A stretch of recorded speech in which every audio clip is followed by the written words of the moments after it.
প্যানাসোনিকের 2 star নন inverter AC আমরা service করতে এসেছি। প্রায় 2.5 বছর পর মেশিনটা সার্ভিস হবে।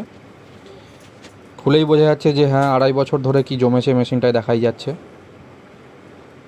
ব্লোয়ারে খুব বেশি ময়লা না থাকলেও কুলিং কয়েল কিন্তু একদম ময়লায় ঢেকে গেছে। যেখানে ক্যাবিনেট আটকানো ছিল সেই জায়গাটা বাদ দিয়ে বাকি সব জায়গা ময়লায় পুরো ঢেকে গেছে। তা আমরা মোটা করে আগে ফোম দিয়ে দেবো এর মধ্যে।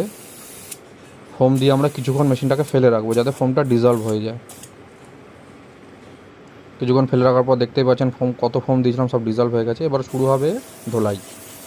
ভালো করে একে ধোলাই না করলে এর যে প্রবলেমগুলো ছিল, কুলিং কম করা, হাওয়া ফ্লো কম হওয়া, এই প্রবলেমগুলো সলভ হবে না। তাই আমাদের প্রবলেমগুলো সলভ করতে গেলে কুলিং কয়েলটাকে ভালো করে ওয়াশ করতে হবে। আমরা অনেকক্ষণ টাইম নিয়ে ভালো করে কুলিং কয়েলটাকে ওয়াশ করছি, যেহেতু কাস্টমার এই প্রবলেমটা ফেস করছে বারবার। তাই আমরা ভালো করে কুলিং কয়েলটাকে পরিষ্কার করে দিচ্ছি।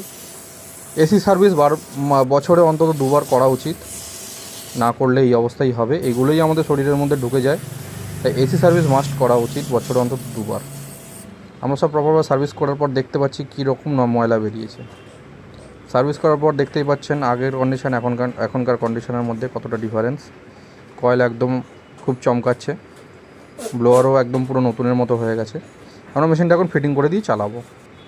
মেশিনটা আমরা ফিটিং করে দিয়েছি, মেশিন অন করে দিয়েছি। আগে যেমন এয়ার ফ্লো আসছিল না, এখন এয়ার ফ্লো ঠিকঠাক আসছে।